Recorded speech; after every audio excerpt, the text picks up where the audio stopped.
Glad to have you back. It's the Business Daily right here on Trust Television. Now we go into our first conversation. Of course, we're looking at the issues around Dangote Refinery. It has been 1 year now, more than 1 year, since that refinery became operational. And ever since then, there have been somewhat of a smooth operation in terms of petroleum production and delivery within and outside the country. Of course, the product may not be as costly as cheap as many Nigerians want it to be, but the availability, which is what is more important to Nigerians now, is what we will look at and consider. Because usually when there is festive period, Nigeria tend to experience what we call fuel scarcity. But for about a year or two now, since Dangote Refinery came on board, that is becoming like a thing of the past now. But let's discuss it and some other issues bordering on this.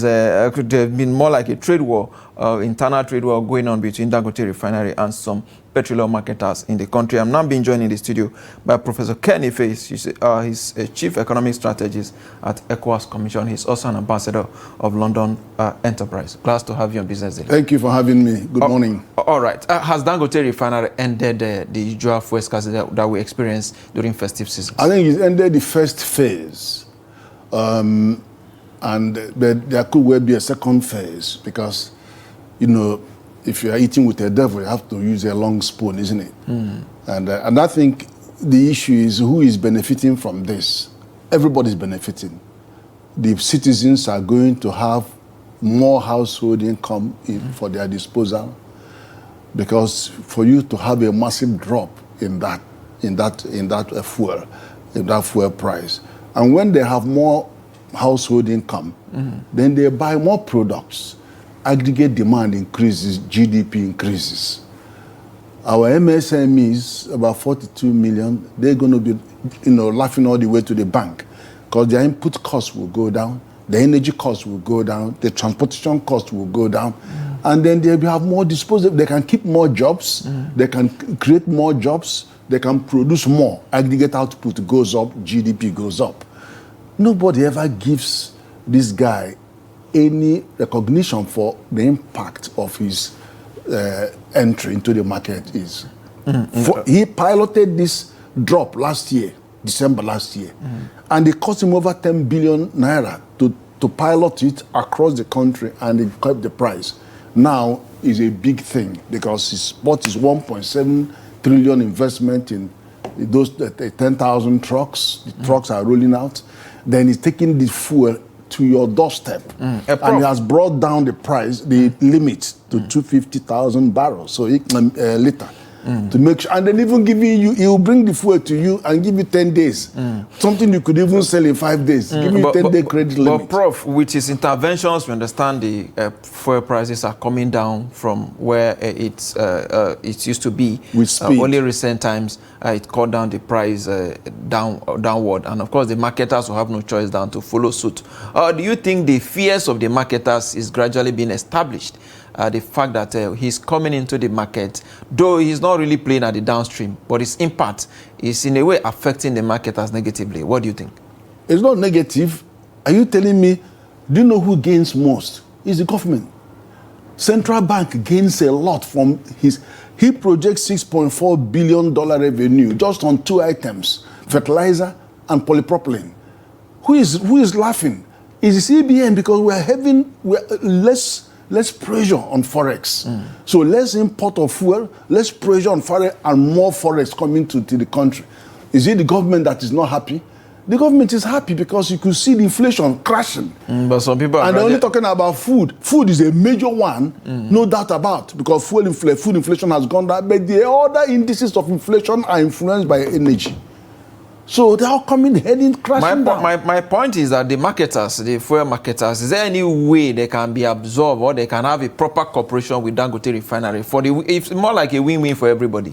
It would tell me, why sustain loss for a marketer when somebody is bringing this fuel to you, to your doorstep, taking all the costs of transportation and delivering it to you, reducing the quantity so that IPMAN members who are over 60% can have the fuel, and then taking it down to the main critical, for fact, the mission critical establishments like airports, like telecom masts, and that need them. What else do you want? And taking an extra burden of 1.7 trillion, nothing, just to make sure that this product is delivered to everybody's doorstep. And it's encouraging other refiners come on board. $50 billion is going to own the new refinery. Bua is putting his own in it. This is not the behavior of a man who wants to monopolize this country's fuel. And then somebody else is coming on in Lagos, another refiner, 3 modular refiner. He's saying to them, come on, man. All these people are not going to be producing for just $50 million barrel a day.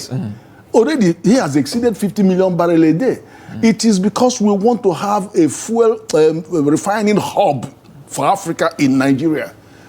Look, Texas has only 20 billion proven reserve barrel. We have 37. And they have 32 refineries. We're only talking about 6 or 7. There are 32 refineries. But Prof, I'm concerned as well. More refineries are coming in. But is there enough crude available to service this refinery? We're having a conversation behind the scene before we came on board. Dangote is only being given 70,000 barrels as we speak for a refinery that is close to 700,000 barrels per day and projected to get to 1.4 million barrels per day by 2030. 2 things. The PIA law says you have to satisfy local refining demand before exporting. The problem was that they were not being implemented. Because based on that, they should have been having enough crude to refine, but they're importing and paying extra premium to buy from second hand. That's what they're going to do. And then, of course, it all came to a head, as you saw, and this guy had to just step aside. But it's not Uhuru yet, because that battle has not been resolved. And then 2 things. I have recommended and continue to recommend to federal government to impose non-DCO compliance tax of minimum of 5%. Why is that? Because if the law says you must give the crude to them, somebody that has 700,000 barrel requirement, you are giving him 100,000, then tax the other 600 if it doesn't come to you, and then let that money go to government. Because that extra $3 you will charge them as tax is actually less than what Dangote pays as premium. He's paying 3.5 to 5 premium to get it from second hand. It's unfair. And even to tell you this, apart from asking government to do that ad valorem tax or that levy, I've also fought alongside with Ministry of Science and Technology and the Raw Materials Council to have another bill, 30% mandatory value addition bill on our raw materials. Now, both houses of assembly, Senate, and they passed it. It's sitting on the desk of the president. President signed this bill. It's been on your table for 6 months so that you conclude this project you have started. Do this, because that is what will send the signal to look. Domestic crude produced onshore, let it be refined here. You can deal with your offshore. Sign that so that all this palaver will stop. And this country will take off. Our industrialization program will take off. Talking about industrialization, which is indeed a very, very important to Nigeria, Dangote is indeed anchoring that as well. But do you see policies of government in any way killing, maybe bad policies, so to say, killing the industrialization? Do you see sincerity on the part of government to industrialize the economy? Well, you know, the situation has been an entrenched one. Honestly, it's a pre-colonial, where they designed our governance and industry and government MDAs. They all designed, the way they are designed is to perpetuate the dependence. And that's why we have our special international division of labor say we have to produce raw materials, which includes crude and solid mineral, and send it out there for them to refine and bring for us to consume. So once you get only 10 to 15% of raw material price in a value chain, you're going to have to look for money to buy 100% the value on the other side. That's why you are looking for subsidy. So you don't displace this overnight. It's a battle. Dangote has won phase 1 of that battle in a narrow area of downstream, but it's not by any time the end. Why are the countries in Francophone countries jumping up and down and doing Crude? It's the same battle of economic sovereignty. That's what they're fighting. And then here, we are now beginning to face the reality that we have to escape this import dependency so that you can control your economy. Produce what you consume and consume what you produce as a first step. Because you are actually focusing on the raw materials that God has given you, which is agro product, solid mineral, and raw and the crude and gas. You are just focusing there because you have a right to add value to what God has given you. Absolutely. Before you come to the other frontiers of technology, I want to assemble mobile phone and then do car assembly and all that. That one they come. Sort this one out. This is the battle line for your survival. Indeed, very, very important. Talking about,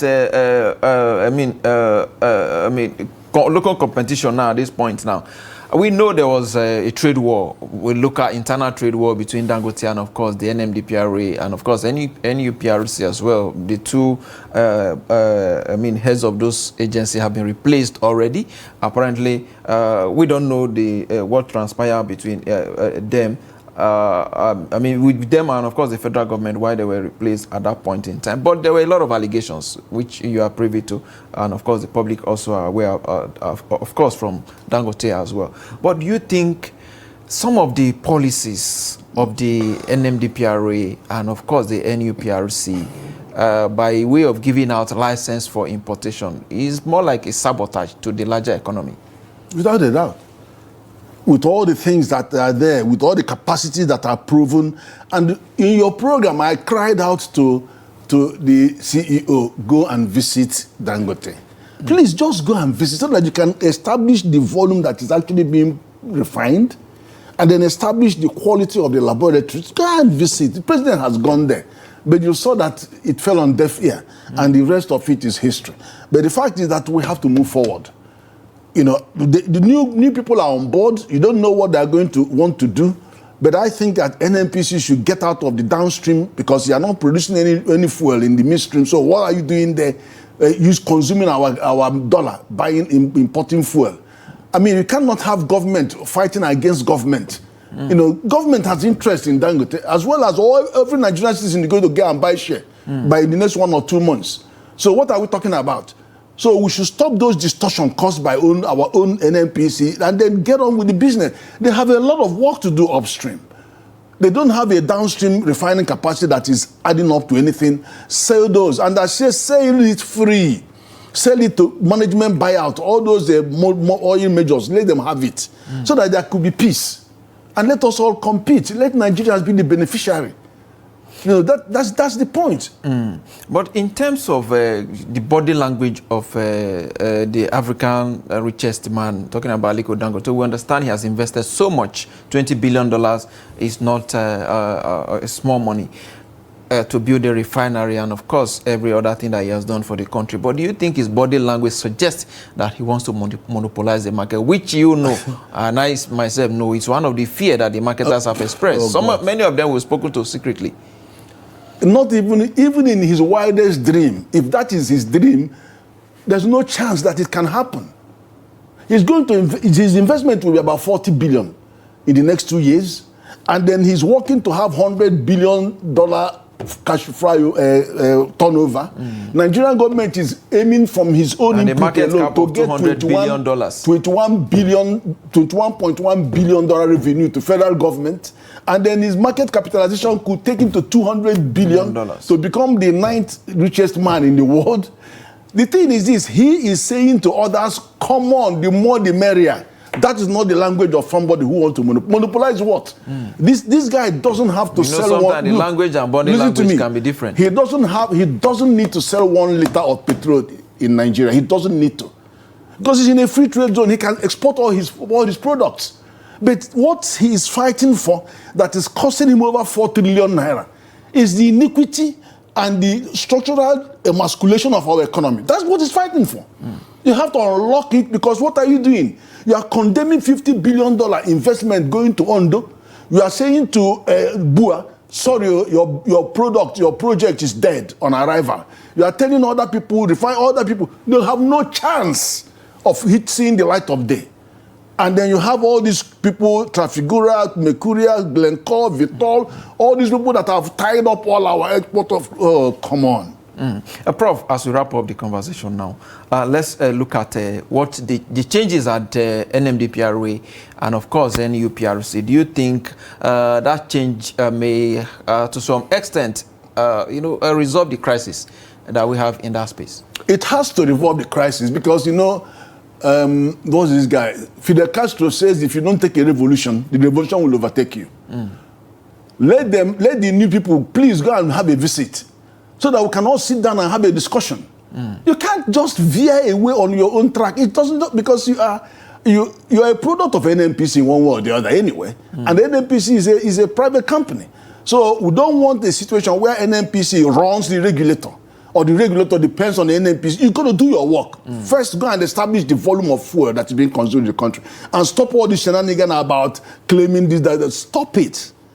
Focus on what is real. 2, go and establish a lab or go and see the one that is established and working. Neither an NNPC nor yourself has a functioning lab. So, and then thirdly, go and take measurements so that you can advise NUPRC on the correct capacity. Don't tell us it's 18 million litre a day. When this guy is doing 50 million litre a day, what is all this nonsense? So that we will know where we are. And then encourage, you see, if this MD, if the CEO does well, he has the whole of Africa, because you'll be the sample, you'll be the example, the leading example of how this industry is managed. So your job is cut out for you. You could even go and represent us in OPEC and all that stuff. Do the job.